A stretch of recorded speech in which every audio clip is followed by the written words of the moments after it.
There's something going on, but you don't know what it is, do you, Mr. Jones? There's something going on, a sense of malaise, an eerie disquiet, an alienated soul. There's a battle for our attention. We're being deliberately distracted from ourselves, distracted from what is really going on in the world. We're living in a world of hype and hyperreality. Welcome to the Bardo Times.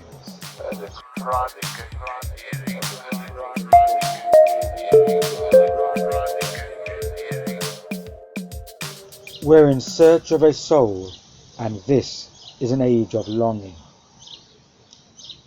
The voices of the gods in our heads, only the result of our split brain, the scientists say.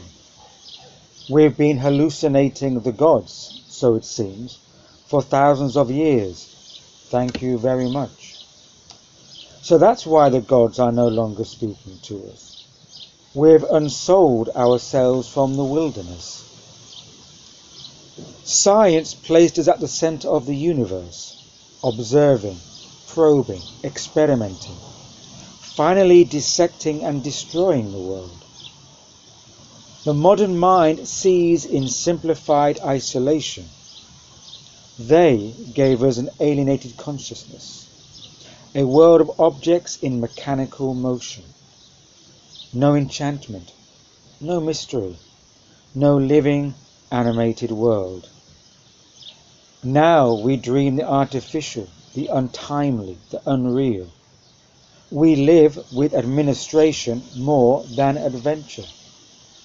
Consumerism is the crash therapy for people to buy their way into happiness, to escape from the very system they are supporting. The easy acquisition of things is no substitute for contentment. Modern life is dangling somewhere, having lost its reference to transcendence. We wake to a world where the dream is still dreaming itself, and we no longer distinguish what is real. Here, everything gets given a mark or a measurement. They give us an 85, a 78, a 66, or a 45.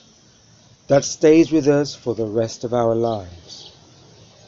Socially branded, status stigmatized, ratings that get us into specialized zones. The members clubs, the elite institutions, the good credit systems. The individual is stripped down to the quantifiable. Society is now painting by numbers. We can only go where the numbers show. We're in search of a soul, and this is the age of longing. The attraction of the void is irresistible. The real and the unreal morphing into a world of image, show, and the hypernormal. A spectacle of make-believe, a shimmering facade for the 21st century. Like drifting in an open space that needs to be filled. We are living within bubbles, customized by our digital conveniences. Us, them, friend, enemy, good, bad, and the rest. These are now our false realities. It is no longer the jagged pill we are forced to swallow, but the smooth pill we are willing to pop. Marcuse said it well. We're living within a comfortable, smooth, reasonable, democratic unfreedom.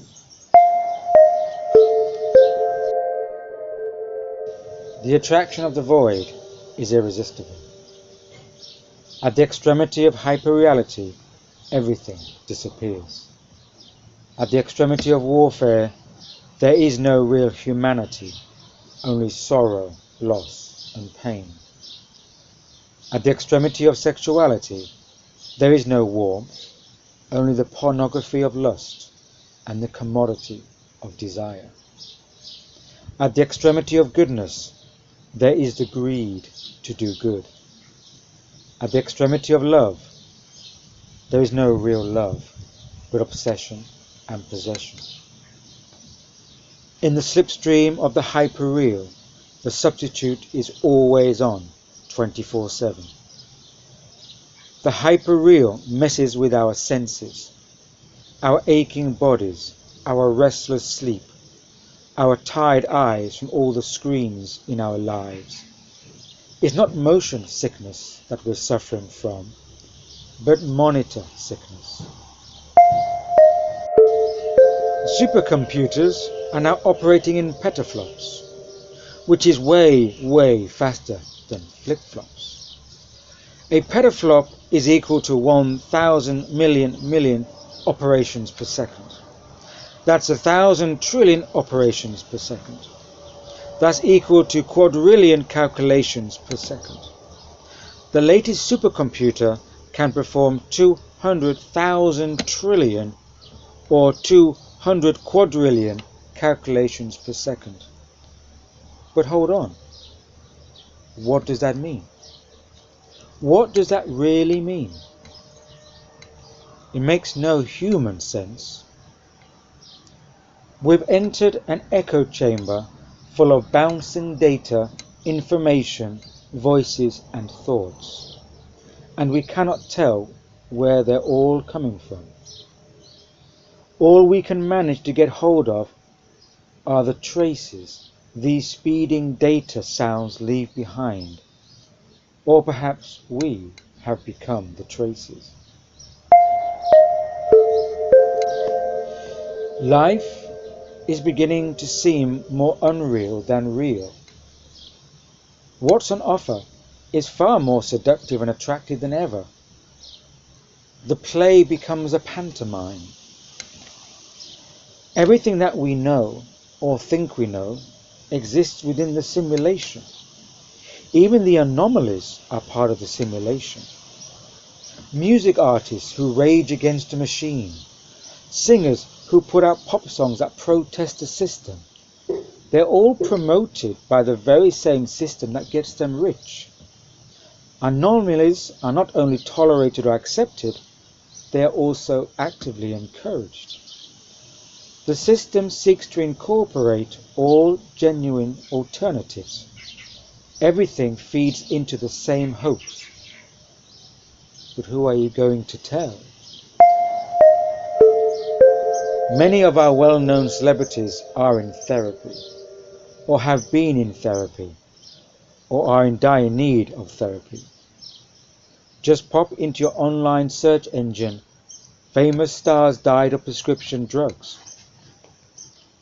The greatest show on earth is underwritten by a medicinal diet of therapy and pills.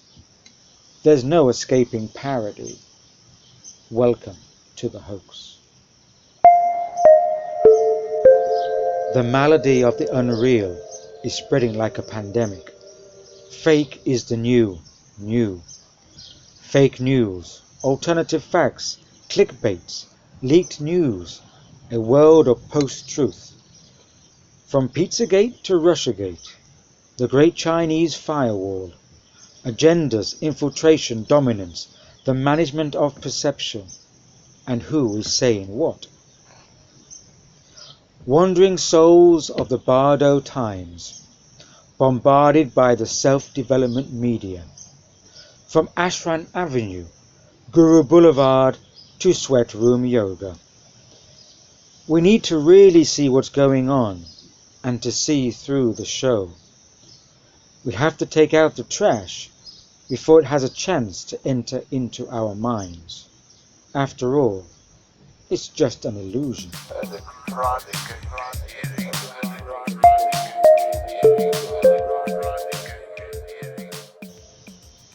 We are the image.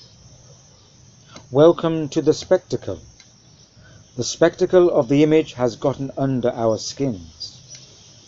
Western civilization dances upon the performance stage.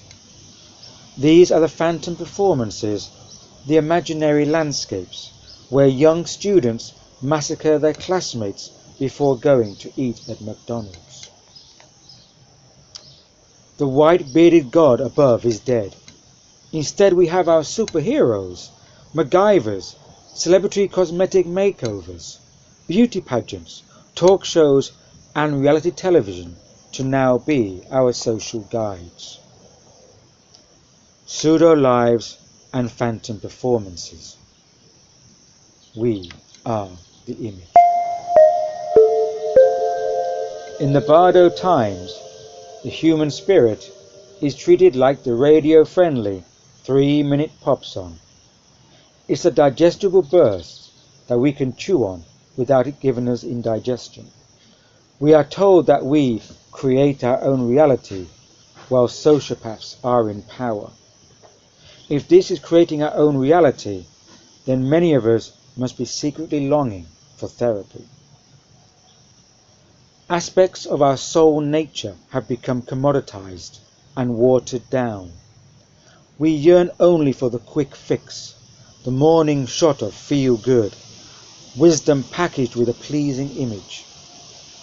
Colourful figures in lotus positions, with flowers blossoming from their third eye, adorn our virtual walls and our desktops. The countless videos of cute cats, colourful chakras, the spirit is exposed as a short-cut trip to enlightenment. We have to stay awake whilst in the Bardo times, to know where we're going and how we can get there. We have to get off the sofas and stop munching the popcorn, or we'll end up like the living dead. Stay away from the Black Fridays, the latest manifestation of National Zombie Days. We're witnessing an epidemic of idiocracy, and it's propagating faster than post-war pregnancies. The Persian poet Saadi said, "Deep in the sea are riches beyond compare, but if you seek safety, it is on the shore." A techno-mutation is underway in these Bardo times, and we need to know where it's taking us. We need to develop a light for the new machinery of night we have wandered into. A modernity of meta-connectivity, a multi-layered dimension of techno-maya, a new cognitive experience. Life as recoded, fractalized, and recombined. We've entered the slipstream of evolutionary automatism. Welcome to the new psychosphere. The entire nervous system of the human species is undergoing a transformation, a mutation from novelty to normality, a new realm of the senses. Can we be redeemed from this? Is there the hope of psycho-salvation? Do not despair. There is the possibility for the rediscovery, recovery, and redemption of the human soul. We ourselves are the incandescent flickers of redemptive hope within the unreal Gnostic machinery of night. Let's awaken to the light.